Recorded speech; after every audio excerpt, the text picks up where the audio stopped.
Hola a todos y bienvenidos al podcast del Impunity Observer. Yo soy Mauro Echeverría y hoy me acompaña nuestro invitado que es Mauricio Alarcón Salvador. Mauricio es el director ejecutivo de la Fundación Ciudadanía y Desarrollo. También es del contacto que trabaja con Transparencia Internacional en Ecuador. Em, es un abogado ecuatoriano que tiene una maestría en manejo público, acción política, también en fortalecimiento de las instituciones y, y participación ciudadana para el Estado de Derecho. Em, Él con su fundación trabaja en diferentes temas electorales en Ecuador, como por ejemplo radiografía política, el Observatorio del Gasto Público y muchos otros proyectos más que les invito a que visiten en la página de su fundación, Fundación Ciudadanía y Desarrollo. Ecuador tuvo elecciones seccionales en el 5 de febrero del año 2023, donde se escogieron autoridades locales como alcaldes, prefectos y otras más. Aparte hubo un referéndum que envió el presidente Guillermo Lasso y el Poder Ejecutivo, em, donde las ciudades más grandes obtuvo una victoria el correísmo, que quizás es algo que sorprende a muchas personas. El partido del expresidente socialista Rafael Correa, Revolución Ciudadana, tuvo muchas victorias importantes. Y entonces, bienvenido Mauricio, gracias por estar aquí hoy. Quería empezar preguntándote, eh, ¿puedes darnos un breve resumen para los que no están al tanto de las preguntas del referéndum y cuáles eran sus implicaciones? Un gusto estar aquí contigo, Mauro, y pues en buena hora que se discutan estos temas de análisis postelectoral en un país que además el domingo 5 de febrero entregó a los ciudadanos un paquete de entre 7 y 8 papeletas cuyo contenido era relativamente confuso. Partamos con el tema del referendo. Una iniciativa que el gobierno nacional tuvo desde el momento en que asumió el poder en mayo del año 2021, pero que tardó casi un año y medio en concretarse y casi 2 años en realizarse. ¿Por qué menciono este tema? Porque la realidad del gobierno nacional, después de los primeros 100 días en acción, es muy distinta a la que hoy se vive. Después de 100 días de gobierno, el gobierno de Guillermo Lasso tenía una popularidad por sobre el 80%, que podía haber sido capitalizada a favor de un resultado positivo en el referendo. Hoy esa popularidad, esa credibilidad y confianza ni siquiera llega al 20%. Y es que en Ecuador los referendos son mediciones de popularidad del gobierno de turno. Desde nuestro retorno a la democracia en 1978, así ha sido. Tenemos al momento un resultado favorable al no, al rechazo a lo propuesto por el gobierno, quien después de un par de intentos fallidos puso a consideración de la ciudadanía 8 preguntas. Una relacionada directamente, según lo han dicho, a la seguridad, que establecía cambios en la figura penal de la extradición.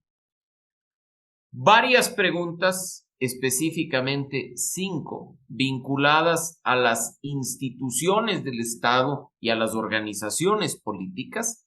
Preguntas que iban desde cuestiones de la fiscalía, pasando por la reducción de asambleístas, hasta llegar a esa institución nefasta que es el Consejo de Participación Ciudadana y Control Social. Y finalmente, 2 preguntas que para muchos simplemente buscaban ser un gancho con quienes están en la onda ambientalista y de los pueblos y nacionalidades indígenas respecto de cuestión de manejo de recursos hídricos y de temas de naturaleza.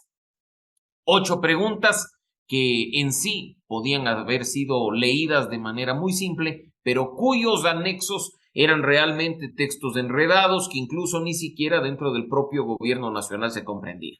El resultado de una campaña bastante floja, tanto del sí como del no, hace que los ciudadanos, en primer lugar, anulen muchos votos y en segundo lugar, se decanten por un voto no, más que por el contenido del referendo, por rechazo al gobierno nacional. Claro. Entonces, después de todo esto de conocer ya los resultados, ¿cuáles crees que son los más grandes perdedores después de estas elecciones seccionales y del referéndum? Perdedores del referendo, indiscutiblemente no solo el gobierno que lo impulsó, sino también aquellos que pedían un voto de confianza, menospreciando la capacidad de los ciudadanos de leer las preguntas o de leer los anexos.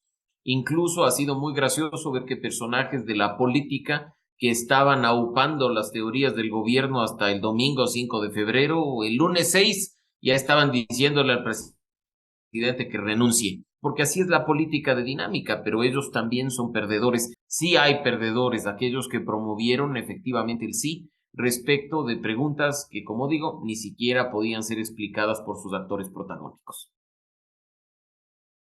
Y en cuanto a los grandes perdedores en las ciudades, por ejemplo, en Quito, en Guayaquil, hubo victorias muy importantes del correísmo y también en sus provincias, Pichincha y Guayas.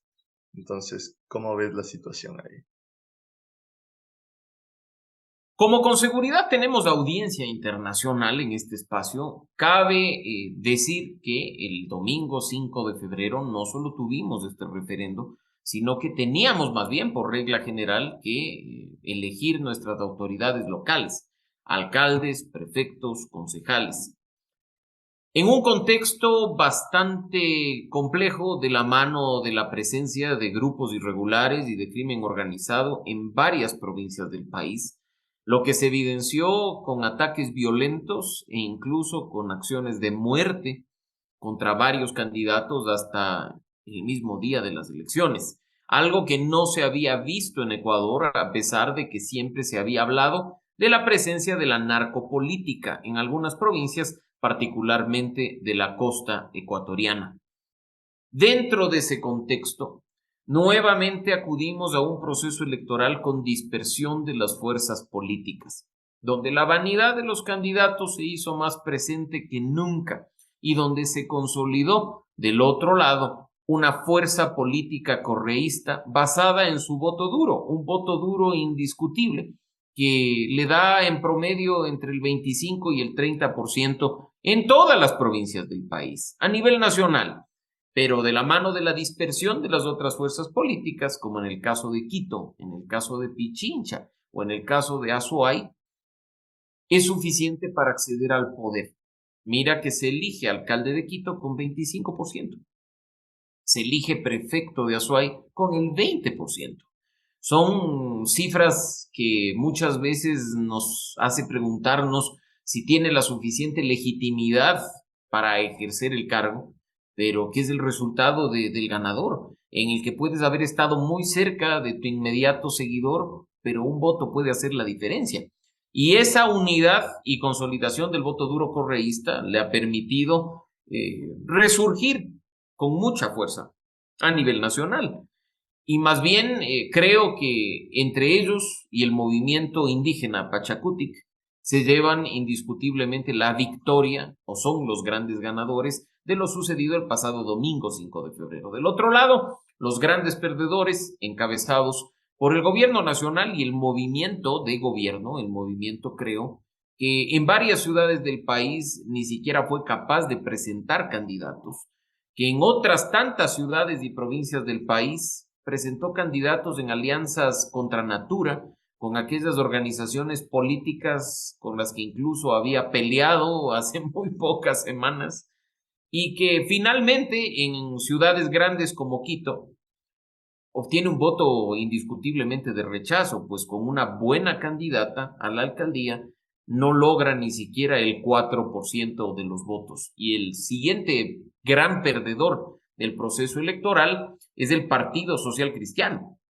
un partido que estaba próximo, si es que no lo ha cumplido ya, a 7 décadas de vida, que ha puesto varios presidentes en Ecuador, incluido Guillermo Lazo, que entró en una alianza entre su movimiento y el Partido Social Cristiano, y que tenía su bastión natural en la provincia del Guayas, particularmente en la alcaldía de Guayaquil, que durante 31 años estuvo en su poder, recuperó una institucionalidad perdida, implementó un modelo de gobierno y de atención a la ciudadanía con el que muchos están de acuerdo y otros tantos discrepan, pero en fin, es un modelo que ha estado en vigencia durante 31 años y que finalmente se pierde en manos del correísmo, producto del caudillismo propio de la organización política, donde en lugar de escuchar a las bases respecto de quién debe ser el candidato, opera el dedazo y las consecuencias son las que estamos viendo.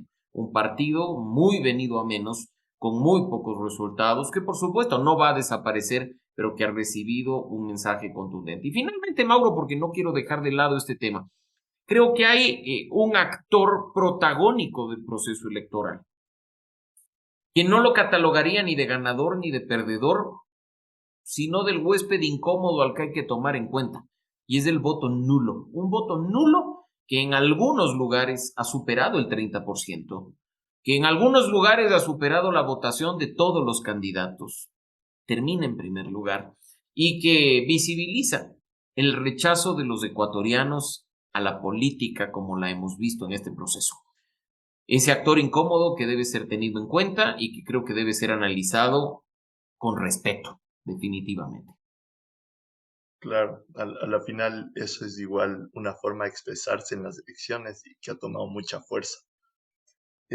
Volviendo un poco a cómo ha crecido la narcopolítica en el Ecuador, y la violencia electoral también, que es algo que yo no recuerdo haber visto muy seguido, sino en otros países como Colombia, pero ahora veo cada vez más presencia. Entonces, ¿cómo has visto este crecimiento durante los últimos años?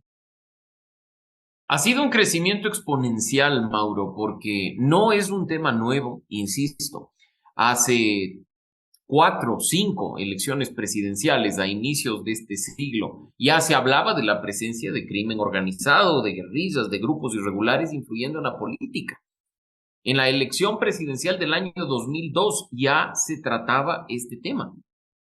Sin embargo, la inacción de las autoridades y la impunidad reinante en el país ha permitido un avance, como digo, exponencial del crimen organizado y su injerencia en la política. En acciones tan burdas como las campañas multimillonarias en poblaciones donde prácticamente no puedes gastar.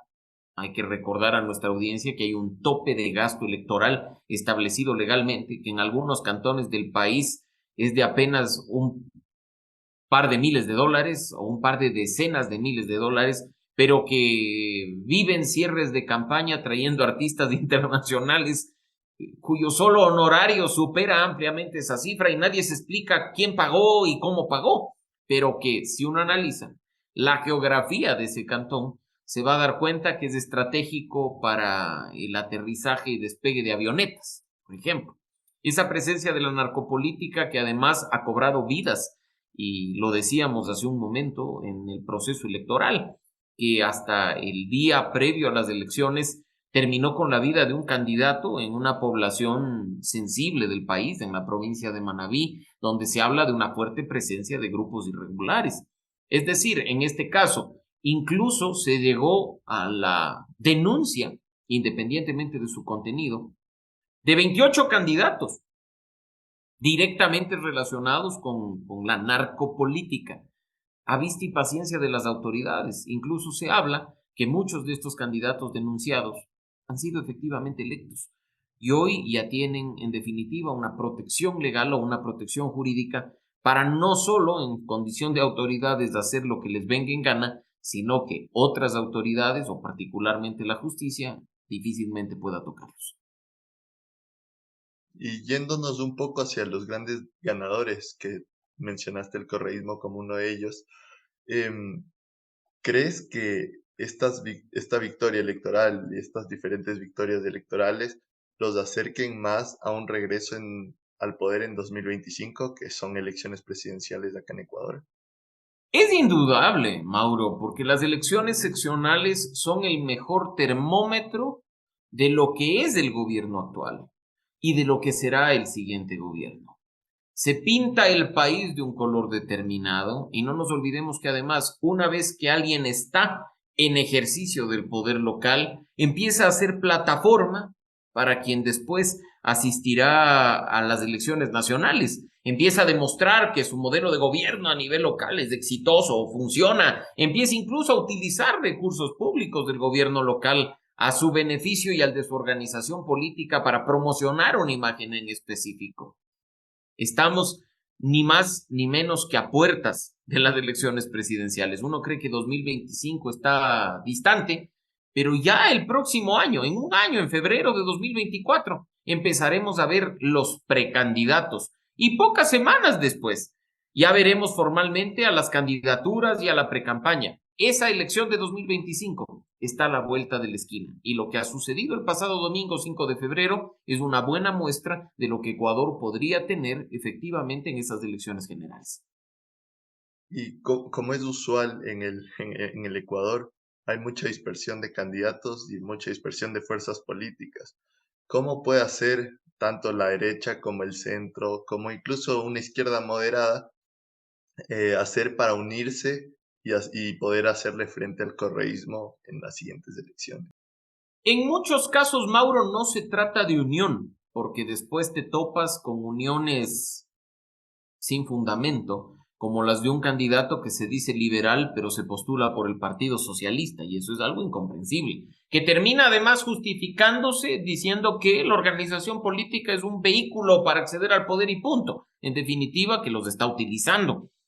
Yo creo que más allá de la depuración que debe ser impulsada por la ciudadanía y que puede activarse a través del Consejo Nacional Electoral, hay que también solicitar madurez a quienes han recibido un claro mensaje de los ecuatorianos en este proceso electoral para que pequen de omisión, para que no intervengan, para que dejen de participar. Todos los partidos y movimientos políticos, Mauro, nos cuestan plata, nos cuestan dinero, porque la plata, el dinero para financiar sus campañas sale de tu bolsillo y del mío. Sus campañas se financian con recursos públicos que podrían estarse destinando a otras cosas.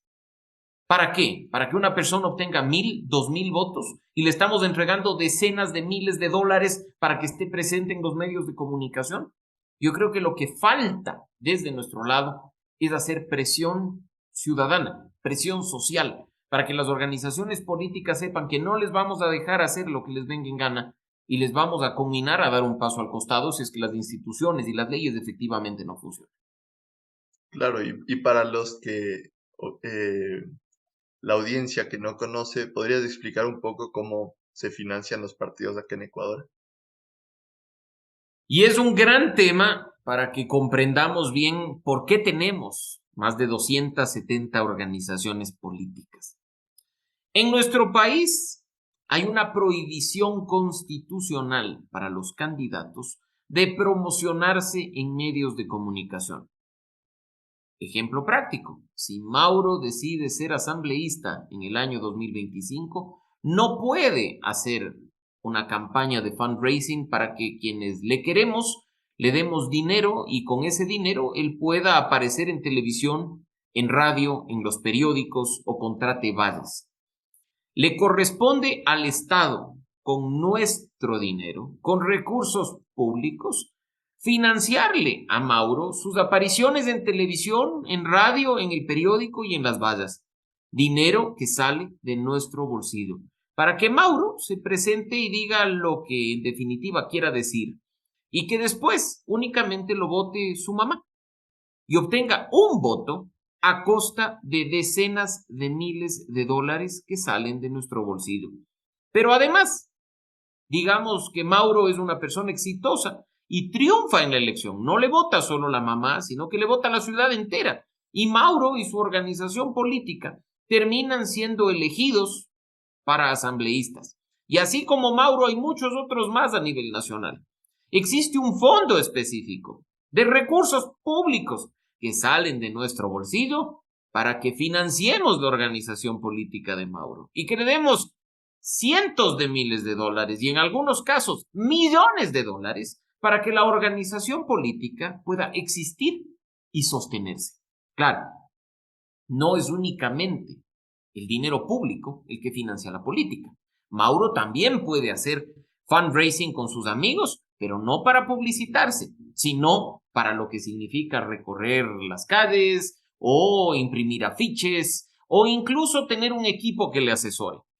Pero la gran mayoría de partidos y movimientos políticos enfocan sus acciones únicamente en aquello que viene por la vía fácil, la del recurso público, la de la plata que nos pertenece y que simplemente está ahí para ser aprovechada por personas que difícilmente pueden incluso lograr una votación considerable.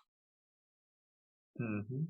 Y entonces, ahora volviendo un poco al tema del gobierno, ¿qué siguen estos 2 años para el gobierno de Guillermo Lasso, viendo que ya no ha tenido una facilidad en términos de gobernabilidad? eh, la asamblea constantemente se opone a las propuestas del presidente.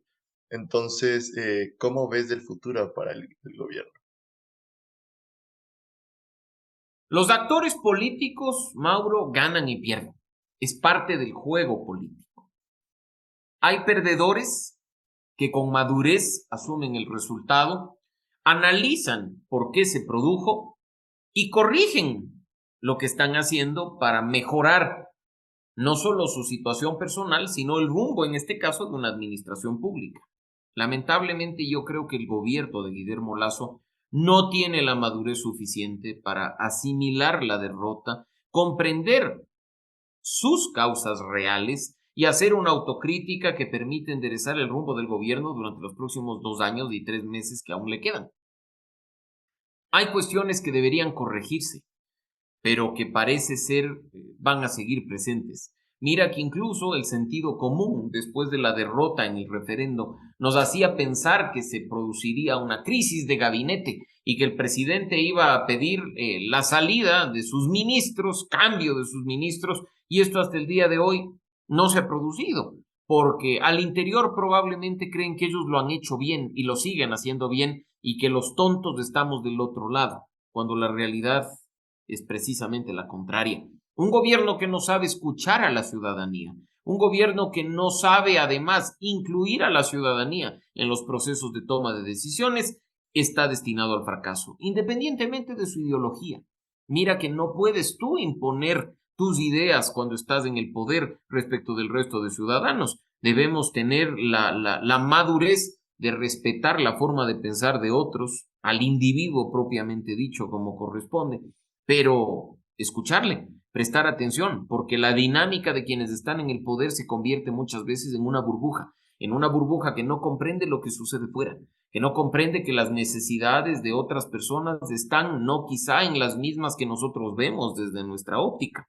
Y eso es lo que le ha faltado, lamentablemente, al gobierno de Guillermo Lasso, conectar con los ciudadanos, entender lo que está sucediendo, asumir errores y corregir el rumbo. Así es que se vienen 2 años, creo yo, muy difíciles, incluso con esas organizaciones opositoras fortalecidas a través del resultado de las elecciones seccionales y dispuestas a todo a través de la Asamblea Nacional. Específicamente a llevar adelante, creo yo, un nuevo intento de destitución del presidente al haber demostrado, según lo han dicho ellos, incapacidad de gobernar.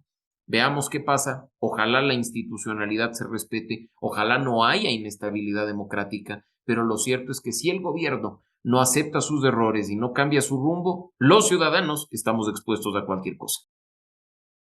Claro, y ahora con esto que mencionas, ¿crees que el gobierno de Guillermo Lasso será capaz de concluir sus 2 últimos años que le quedan?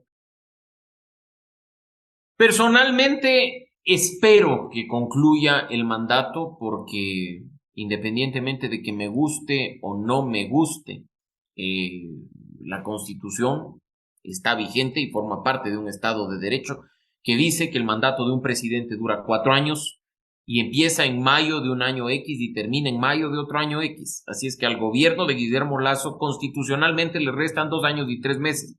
Y si Guillermo Lasso da un paso al costado, hay una sucesión presidencial que tiene que operar según la propia Constitución y tendremos que aguantarnos el mal gobierno, en este caso, hasta el año 2025, salvo que otras figuras constitucionales operen y sean activadas o por el presidente o por la Asamblea Nacional. Mientras la institucionalidad se respete, pues veamos qué ocurre. Ojalá no se tuerza esa institucionalidad para provocar una crisis como aquellas que nuestro país vivió en los años 90 y cuyas consecuencias hasta el día de hoy sufrimos. La última pregunta que tengo para ti, Mauricio, es, ¿ves al gobierno con capacidad de generar, no sé si alianzas, para gobernar quizás con la asamblea y todo, ya, porque el lunes llamó a un diálogo nacional, entonces, a un diálogo de diferentes fuerzas políticas? eh, ¿Lo ves factible? Porque ya el Partido Social Cristiano y el correísmo ya han salido a decir que esto no va a ocurrir, entonces se ve oscura. ¿Cómo lo ves tú? Para convocar un proceso de diálogo se requiere tener algo de legitimidad. Y con un gobierno con tan baja credibilidad y confianza, que además durante la campaña electoral cayó en el juego de la polarización, de la estigmatización de quienes piensan distinto. Mira que si uno decía que pensaba que debían votar no en una pregunta, automáticamente era catalogado de narco o de antipatria por el propio presidente de la República. Llamar hoy a un diálogo es muy difícil. Nosotros creemos en el diálogo, Ciudadanía y Desarrollo cree en la aplicación de un modelo de gestión de gobierno abierto donde el diálogo y la co-creación son elementos fundamentales. Pero debe haber voluntad política real, no simplemente una voluntad de discurso. Debe además haber apertura para que las organizaciones políticas, las organizaciones de la sociedad civil, la academia y el sector privado estén en igualdad de condiciones frente a las personas del poder. Y la mejor prueba de que esto en el momento no cuenta con las condiciones óptimas es que al anuncio del presidente de convocar a un gran diálogo nacional, las primeras que han dicho que no son las organizaciones políticas. Las que además han seguido diciendo que no son las organizaciones y los movimientos sociales responsables de las paralizaciones de 2019 y de 2022. Así es que hay que estar muy atentos de cómo se decanta esta situación en las próximas semanas, pues podríamos estar, insisto, frente a una nueva crisis política. Bueno, eso es todo, todas las preguntas que tenía para ti, Mauricio. Te agradezco mucho.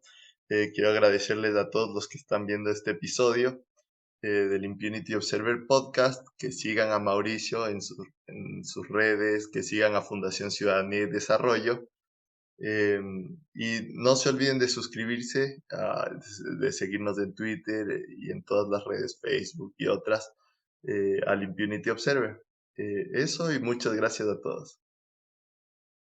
Muchas gracias, Mauro, y siempre a la orden.